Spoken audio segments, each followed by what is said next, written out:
A top economist is busting the myth about inflation. So now, this is the chief economist at the global investment bank UBS, which happens to be the world's largest wealth manager, recently wrote an op-ed where he actually told the truth about inflation. Very strange. Now, he also went after Federal Reserve Chair Jerome Powell for continuing the massive interest rate hikes, which will be devastating for working class Americans, and let's be honest, also for the banks. Let's be fair about this. It's not entirely selfless where this guy is criticizing the rate hikes, but at the same time, he's actually right. Now, this is Paul Donovan of UBS Global Wealth Management, who wrote in the Financial Times that Powell's public remarks actually offer little insight and how he expects higher rates to tame inflation. Remember, the whole point, they say, and by they I mean mainstream media and conservative economists, is we got to raise inflation, or I'm sorry, we got to raise interest rates to tame inflation. We have to make it more expensive to borrow money in order to tame inflation, to bring that down. Okay. So now look, is that true? We'll get to that. First, here's what he wrote.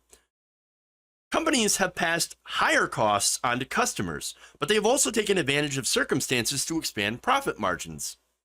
The broadening of inflation beyond commodity prices is more profit margin expansion than wage cost pressures. Despite negative real wages, consumers have carried on consuming, and consumers seem to be buying the stories that justify these price increases, but which really serve as a cover for profit margin expansion. This unconventional inflation means higher unemployment and lower wages are not the only possible cure for it. Policy has more routes to lower inflation if the cause is about profits. And of course, a way to tame that is to, have a windfall tax perhaps on these giant corporations. They might want to then, bring down their prices a little bit lower. Just saying. Now, here's the thing. Powell knows this. Everyone knows this. The companies knows that. Companies know this. They don't care. They like jacking up the prices. They like making profits off of the inflation myth. Look, you've had so many different CEOs on their earnings calls admit that, yeah, of course we're jacking up the price of things far beyond what inflation. Because again, sure, commodity prices are up as a result of things like coronavirus, as a result of, the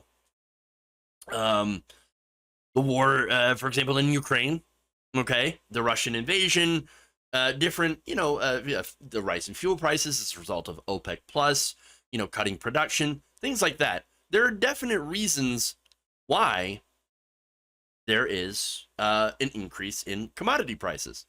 But what you've had is these corporations not only sending that additional increase down to the consumers, but also keeping a bunch of additional cost on top in order to make record profits. Now, Jerome Powell, however, and this is what the Federal Reserve is doing, what they want to do look, they serve, for example, the companies. They serve corporations, and what they're doing is that they're raising these interest rates in the hopes that it will cause job losses, slow wage growth, and make it so that they will crush the burgeoning unionization movement that has been happening all over the country.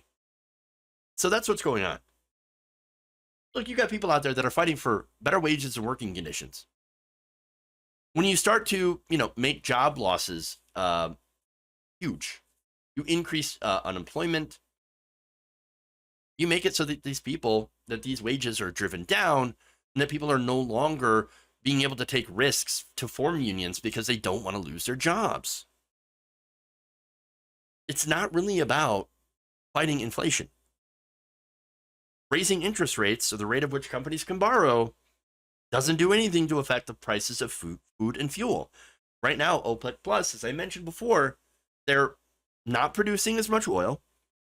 Biden has attempted to offset, high gas prices by releasing gas from the strategic reserve, but that strategic reserve is running low. And look, the United States, we're too hooked on foreign sources of energy and oil when we should actually be producing our own energy in the form of alternative energies. And even if you didn't want to do that, Biden could nationalize oil and prevent corporations from selling it to other countries. We're not doing any of that. So that's why we're at the mercy of these large companies and these cartels like OPEC Plus. Now, food, of course, relies on fuel, but then you have the invasion of Ukraine by the Russians that have disrupted grain shipments. That has an impact on price. I think recently Turkey was able to create a deal to ensure that at least that you have some exports of grain. But again, it's not exactly supply that's the biggest problem here. It's greed. You have companies, ExxonMobil, Chevron, PepsiCo, that have been admitting that, yeah, we're increasing prices. So for example, here's Pepsi's chief financial officer saying on the company's earnings call last month, quote, "We increased prices at the beginning of the fourth quarter based on what we knew at that point. And going forward with the investments that we've made in brands, I still think we're capable of taking whatever pricing we need." And whatever pricing they need, well, just will happen to, make them a little bit richer. Once again, Powell, during a public appearance on Wednesday, first off, he wasn't asked a single question about the role corporate profiteering has played in causing disinflation.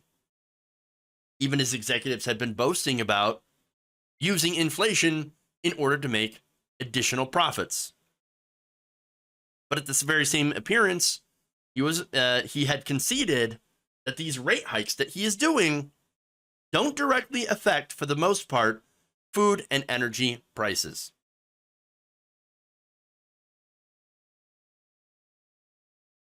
They know what they're doing. Again, the companies are profiteering off of us and blaming inflation, and the Federal Reserve is trying to crush labor and to keep wages low, all in the name of fighting inflation. The whole purpose: reduce jobs, push down wages, crush unions. That's it. Do you hear any of this on mainstream media? No. Mainstream media, corporate media, continues to run with these inflation lies and to blame us. Oh, the economy's too hot. You got too much money from the Trump and Biden COVID bills. You got too much money. Average people. Let's ignore the billions given to banks. Ignore the billions given to corporations. All the paycheck protection loans that were forgiven by companies that still ended up firing people. No. It's not their fault. It's your fault. You regular person who got a $1,400 stimmy check, that's your fault. Now you're the reason that there's inflation, and now you're going to have to pay the price, literally, at the pump and when you go to the grocery store. It's all a gigantic con. It is a robbery. It is a theft. And you can't ignore it.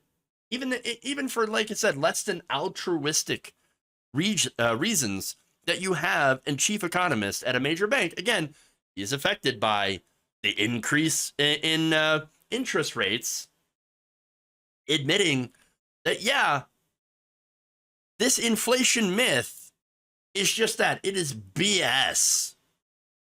Corporations are price gouging you under the guise of inflation, and the Federal Reserve isn't doing a damn thing about it, and neither is Congress.